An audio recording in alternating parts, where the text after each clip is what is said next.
If you were a Kingdom Hearts kid back in 2008, you probably played or at least had ambitions of trying out The World Ends With You on DS. Between its sharp, stylized visuals, its pull-no-punches attitude, its bopping soundtrack, and the way it utilized touch and button controls at the same time, there's plenty of reason why it's considered one of the best DS games ever made. Now, without going into spoiler territory, the story takes some interesting turns throughout and left fans eagerly wanting more, even after it was all over. Back in 2010, the game's character designer Tetsuya Nomura mentioned in an interview that he'd love to make a new game in the series when the time is right. So 13 years on, after character appearances in Kingdom Hearts Dream Drop Distance, a few teases here and there, and a remake on Switch, we're finally getting the full-on sequel we've been dreaming of with Neo: The World Ends With You. Ever since its reveal late last year, we've been clamoring to learn more about this new entry. Will this new cast of characters even compare to the likes of Neku, Shiki, Beat, Rhyme, and Joshua?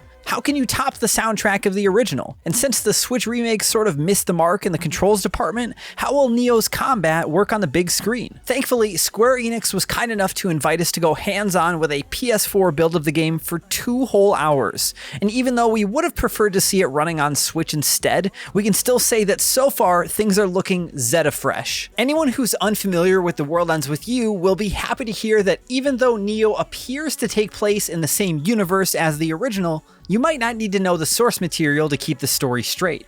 Our demo started us outright at the beginning, taking control of the new main character Rindo, who's hanging around the streets of Shibuya playing some new Pokemon Go-like AR game on his phone, which was aptly named Fango. After meeting up with his bestie Fret through an unfortunate set of events, they wind up becoming a part of the Reaper's game, a life or death challenge that takes place in a somewhat alternate version of their own world.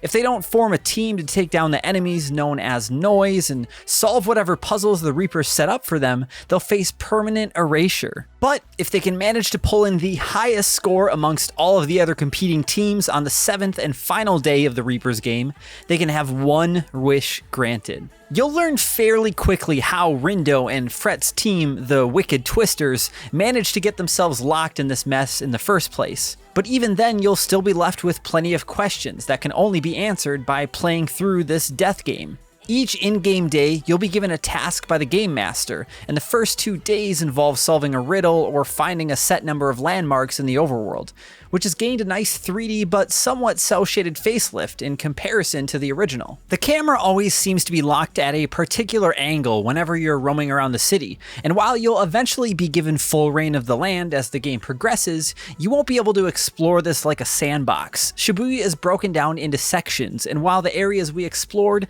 didn't seem to offer much to do beyond listening in on the thoughts of the NPCs or checking out what's for sale in the shops, the views are still enjoyable. If you've played the original, you'll need to understand that Neo: The World Ends With You is a very different kind of game than its predecessor. It still shares many similarities. There's a confused and somewhat emo kid protagonist, you collect and fight with magical equipment called pins, there's a solid soundtrack with a mix of industrial metal, punk, and EDM, but the combat is what had us most curious and concerned.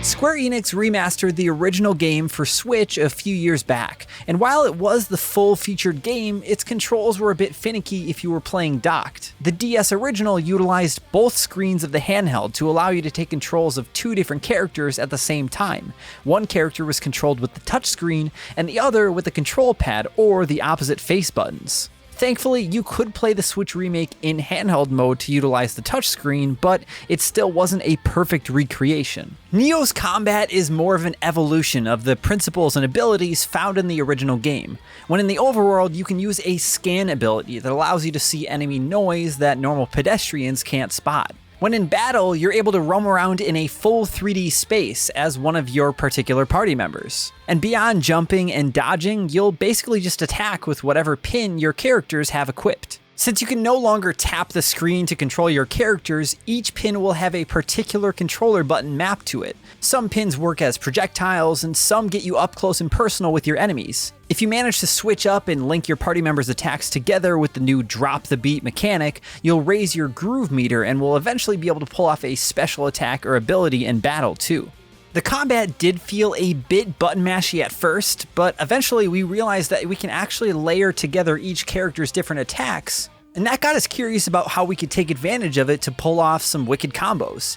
It felt natural having Rindo engulf an enemy with his classic pyrokinesis pin, then send in Fret to bombard it with force rounds, and then have Sho in the background charging up and at the ready with his angelic kick. You're given a wealth of possible attack combinations, and this could lead to the overall gameplay rarely getting stale.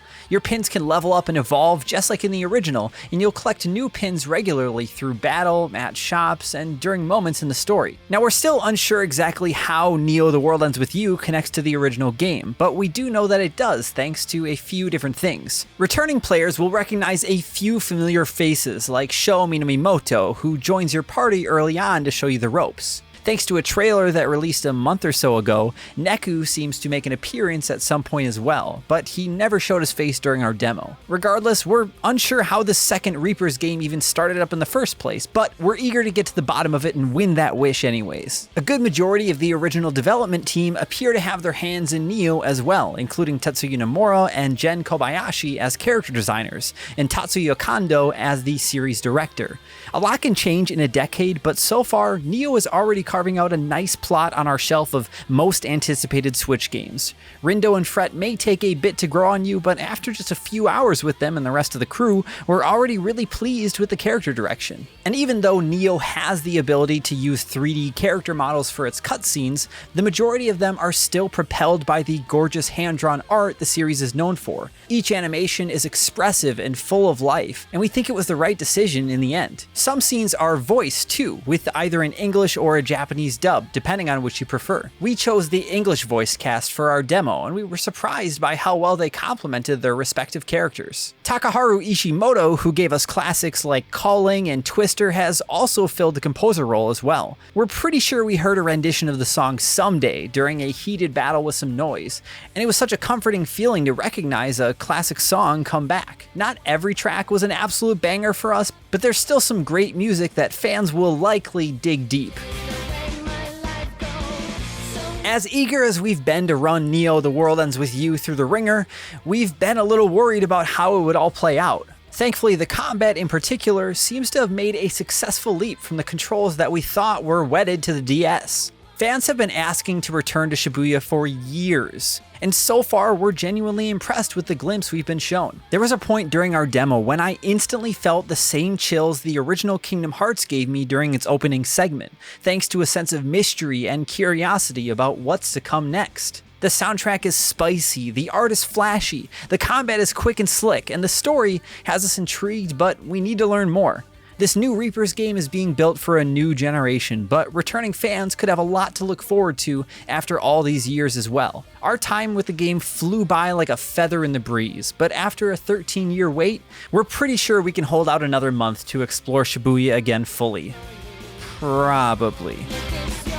Be sure to let us know your thoughts on what we've shown you so far for Neo: The World Ends With You. The game launches worldwide on Nintendo Switch on July 27th, and if you want to check out our review whenever that comes out down the road, be sure that you're subscribed to Nintendo Life by personally inviting that subscribe button to join your very own Reapers game, and then ring that notification bell to be notified whenever we put up a new video. You know, like one about Neo. Thank you all so much for watching. I'm Zion from Nintendo Life, stay safe out there, and we will see you next time.